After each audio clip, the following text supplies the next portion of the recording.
موضوع مهم جدا لعلاج تساقط الشعر سواء من الأمام أو من الشعر كامل، الفراغات، الحكة في الشعر والفطريات، الحكة في فروة الرأس والفطريات، والمشاكل الموجودة في فروة الرأس التي تتسبب في تساقط الشعر وحدوث الصلع عند الرجال، عند النساء، عند جميع شرائح العمر.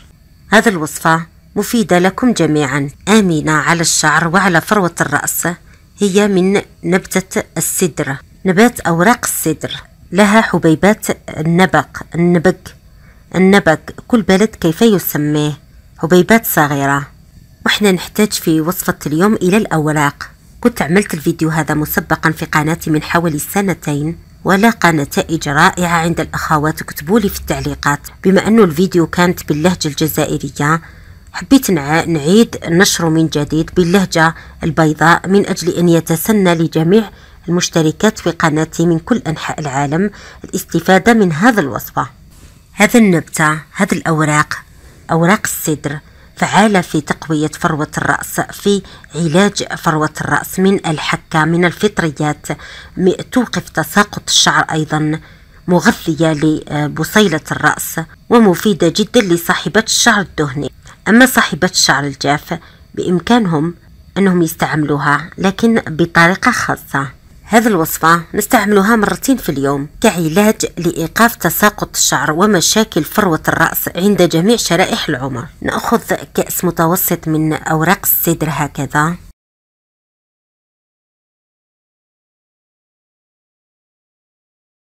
نضعه في إناء، نضيف له مقدار 1.5 كأس من الماء الساخن جدا المغلى،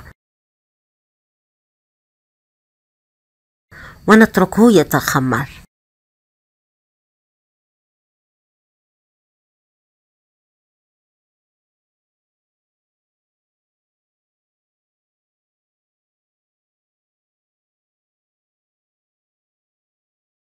ضروري الماء يكون ساخن، اتركوه يتخمر ليلة كاملة من الليل إلى الصباح، لا نغليه، نتركه يتخمر فقط. ثم نقوم بتصفيته، نقوم بوضعه في زجاجة بخاخ، نقوم برش هذا البخاخ على فروة الرأس، والرأس يكون طبعا على وضعية الركوع من أجل تدفق الدورة الدموية والأكسجين إلى البصيلة، وهذا ما يحفز تغذيتها وتجعلها تتشرب هذا المنقول من أجل الاستفادة منه. نقوم برش الرأس بهذه الطريقة.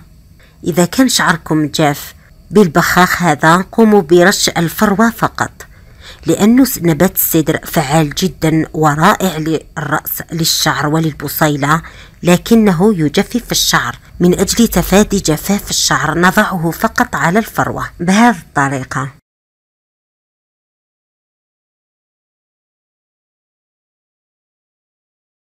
هذا إذا كان شعركم جاف. أما إذا كان الشعر دهني فلا بأس، بخوا به كل الشعر، وعملوا تدليك بأطراف الأصابع والرأس على وضعية الركوع طبعا لمدة دقائق صباحا ومساء. قوموا بعمل هذه الطريقة في الصباح وقبل النوم، ولا تغسلوا الشعر. هذا يعتبر علاج يوقف تساقط الشعر، يعالج فروة الرأس من مشاكلها مثلا الحكة، الفطريات.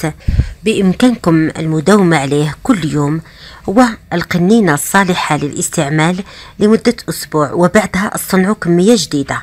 يعتبر بخاخ لفروة الرأس لكل شرائح العمر. بإمكانهم استعمال هذه الطريقة. حتى لو عندكم نبات السدر ني طازج أخضر استعملوه، سواء مجفف أو أخضر. قصوا أطراف الشعر بطريقة صحيحة، وتناولوا الأغذية الغنية بالحديد والزنك والمغنيسيوم والبوتاسيوم من أجل تعزيز فروة الرأس والبصيلة. اشربوا 2 لتر من الماء يوميا.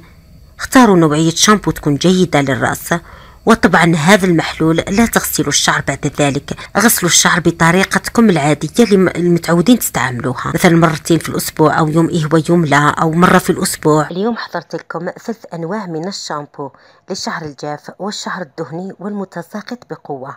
هذه أنواع الشامبو تعطيكم لمعان للشعر وتنقص من التساقط، توقفه تماما، وأيضا تعطيه كثافة وتعزز الفروة، تغذيها. أولا عندنا العسل، العسل الطبيعي المتواجد عندك، سواء أن يكون فيه نسبة عالية من الجودة أو عسل الشفاء أو أي نوع عسل تكون فيه نسبة جيدة من الجودة والمكونات. نحتاج أيضا إلى بيضة كاملة. نحتاج إلى زيت اللوز الحلو. نحتاج إلى القليل من ماء الزهر العادي، وإلى ربع كوب من الماء العادي، وأي نوع من أنواع شامبو الأطفال، جونسون أو ميكسا بيبي، يعني أي نوع شامبو، طبعا شامبو تاع الأطفال.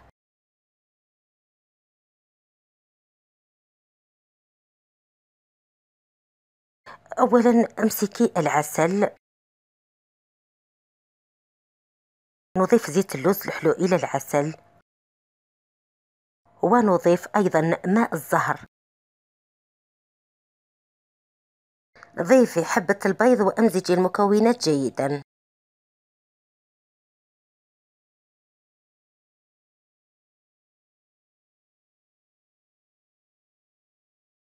ثم نضيف القليل من شامبو الأطفال. نضيف أيضا ربع كوب من الماء. ملاحظة أخواتي، الشامبو هذا يستعمل استعمال فوري، يعني كل مرة تكوني راح تستعملي هذا الخلطة استعمليها جديدة، لأنه فيها البيض والبيض يفسد، يعني يتعفن. استعمليه فورا، وفي المرة القادمة اصنعي كمية جديدة، لا تحتفظي بالباقي. قومي بغسل الشعر بهذا الشامبو مرة أو مرتين في الأسبوع، مع تدليك الفروة أثناء الغسل، ومحاولة عمل مساج من أطراف الشعر، يعني من جذور الشعر إلى الأطراف. هذا الشامبو خاص بالشعر الدهني. ننتقل الآن إلى صاحبة الشعر الجاف. نضيف زيت جوز الهند، أي نوع زيت جوز الهند عندك، أهم شيء يكون من مصدر جيد وموثوق منه. نضيف زيت الخروع. نضيف الجليسيرين، ممتازة أيضا لتنعيم وتمليس الشعر الجاف. نحتاج إلى شامبو الأطفال، أي نوع شامبو عندك، ونحتاج إلى ربع كوب من الماء. أولا نضع الجليسيرين، نضيف لها زيت الخروع. طبعا المكونات حسب كثافة وطول شعرك، ضعي في الكمية.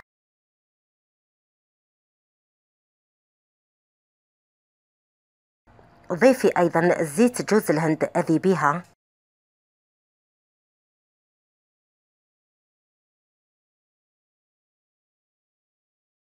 ونضيف شامبو الأطفال.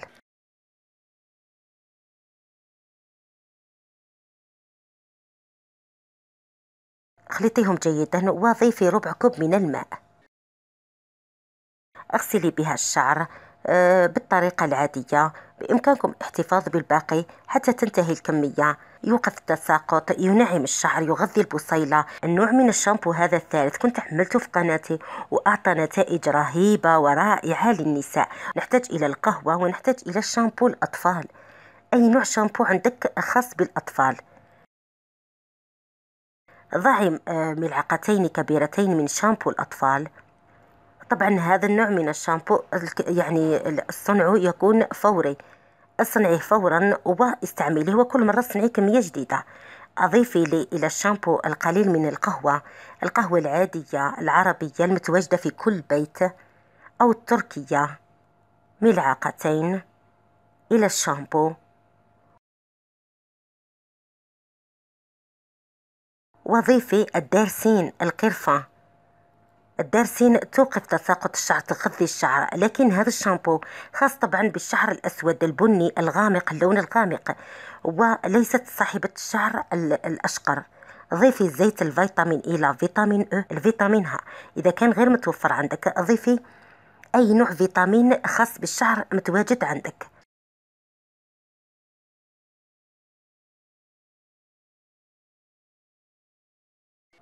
اخلطي المكونات جيدا وطبقيها على فروة الرأس. اعملي مساج وعلى الشعر كامل.